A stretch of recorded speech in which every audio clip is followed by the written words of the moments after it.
You are now familiar with this word, analysis. What was the last time you heard about it? When was the last time you applied it? It was net present worth analysis or present value analysis, present worth analysis, that you compare a number of alternative financially through their net present value. So you are familiar with the concept. Now we have annual cash flow analysis. Very similar things, just the tool is different.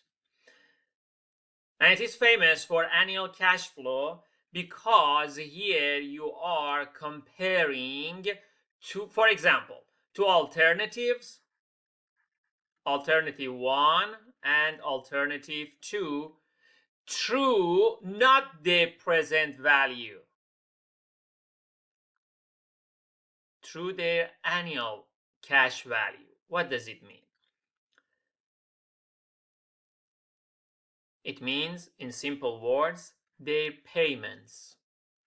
So anything you have in this, for example, alternative, that it is something like this, okay? In the present value, you transferred every cash flow into point 0 here and compare them accordingly. But here you are transferring all the cash flow into payments, as you can see. And then you compare. And we are going to talk with examples more on this. You may ask, do we have to make them annual? You can make them any payment with any frequency, but they need to be payments. But the easiest way is make them annual. But there are some cases that because of the interest rate or anything, you want to do it in another way. But yeah, you can do it. This annual, because the first time they used it, the first time the technique, the approach was presented, it was annual based. But you can use any frequency you find more appropriate. Here you see about making a cash flow plan into annual cash flow. So from now on, we are going to consider this transformation, this conversion, annual cash flow. So here we have no payment, just we have a present value, we have a salvage value, and we make all of them into payments. You got it very well. Now you can compare. Now you can compare any alternative by just comparing their payment.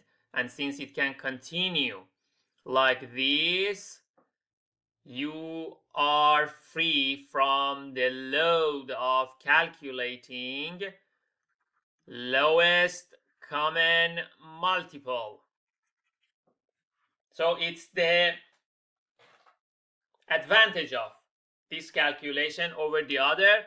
And since you are an analytical thinker, when you are a financial manager, since you are a critical thinker, if you are a financial manager, you always come up with the best technique that suits your case the best to get the answer. Here are some formulas for calculating those things, and as you can see here, it makes the present value transferred into annual payment, and here you have the salvage value, and since the salvage value is future value, it goes and A remains. And do not trouble yourself about the special way of notation. You don't need them. Just you need to keep your practical approach and handle things for the correct answer, no matter how formulation or protocol you are using for the notations. Of course, now you are ready to do an example.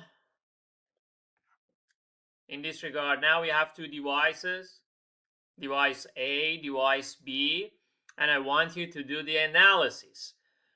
When you look at it, it would be very easy to calculate the present value analysis, to do that analysis and get the results, because you see there is no reason for calculation of the lowest common multiple, since the useful lives of two devices are the same. But here it is exercise. Of course, if you like, you can do it as an exercise, but as part of learning in this session, you must do it with the annual cash flow analysis. Annual cash flow analysis. So, what you are going to do here, you are going to calculate the annual cash flow for case A, and also calculate the annual cash flow for case B and compare them. And whichever is higher, that's the answer. You may come up with the answer that, hey, it is already annual cash flow. I don't need to do anything on these ones. You are correct. You don't need to do anything on them. You just need to calculate the annual cash flow for this 10,000. So it should be something like this, and you come up with the answer. You may say, hey, I don't need to calculate the annual cash flow for 3,000 of this payment, correct? I would say, yes, that's correct. You don't need to do that. So you just need to calculate the annual cash flow of this gradient payment that you see here, that starts from 500 and adds up every year for 1,000. No. And every year it adds up for 500. So it starts from here, 0, 500, 1,000, 1,500, and like that. And also you need to calculate the annual cash flow of this.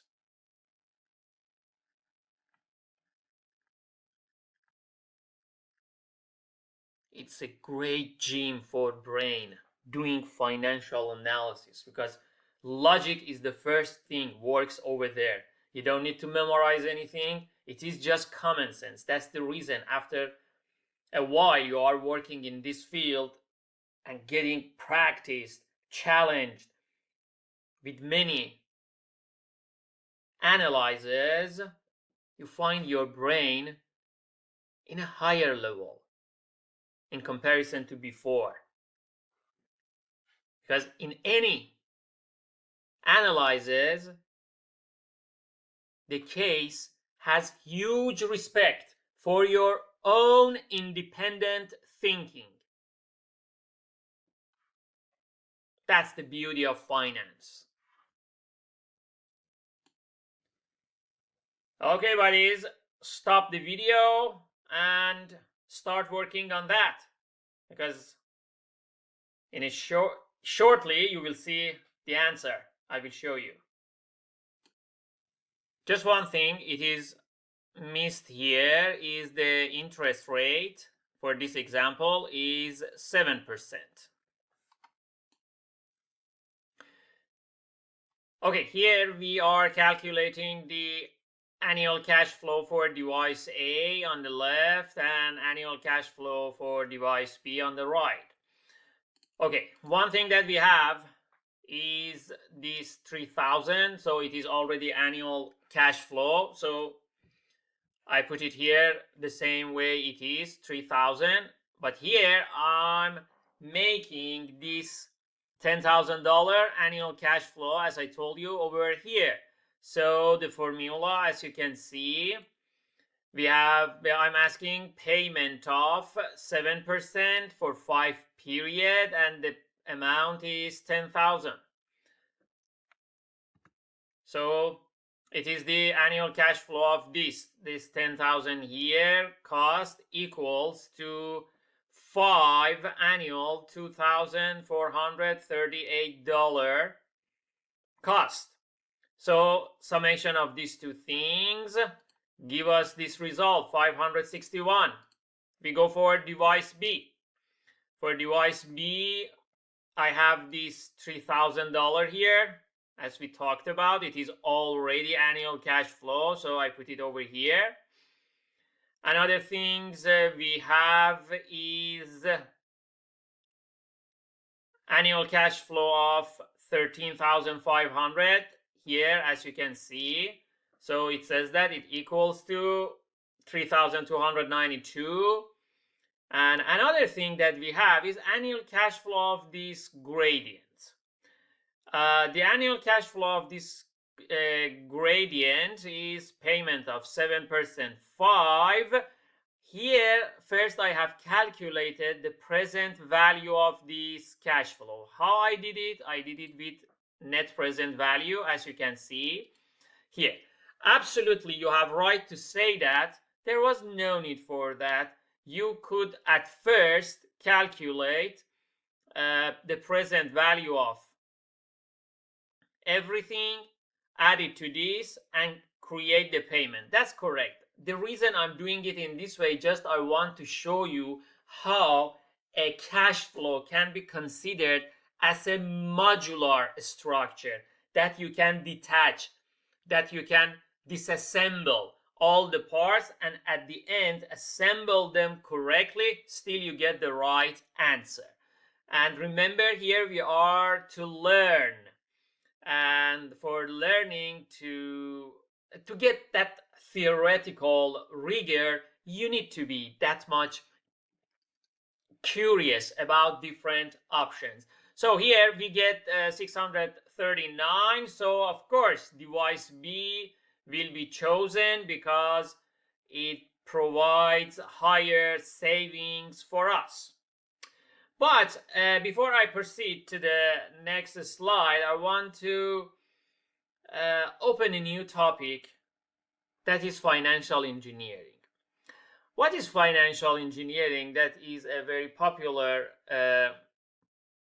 field now in the market, and I can tell you now it is about 20 years. It is considered a very popular field. And as of now that I'm talking to you, that is December 2025, it is still a very popular field and with huge demand. So it is called financial engineering because the people who are educated in that field, who are experienced in that field, are very good in developing, in designing, in coming up with ideas, financial ideas. So you see, it is not just about following some rules, some patterns, some protocols. They design it. Okay, they develop it. Now I want to show you in this case how, from a financial engineering perspective, that when you are a financial engineer, you need to be both financial management and also a financial engineer, designer, developer. So they are considered in this way. For example, from an engineering perspective, because it's about, now we are going to work on the optimization parts, because the people who are in the field of engineering, they are constantly working on optimization, even with the old design. They would say, okay, this 3,000 here is the same as this 3,000 here. So it doesn't impact the comparison that we have at all. So out. So I'm not gonna do any calculation on this part because these two things are common here. This 10,000 here and this 13,500, 10,000 is common in both left and right. So I'm not gonna consider this. And here we just have 3,500. So here What is the calculation? 0. Just calculate this on the right with the new format and get the answer.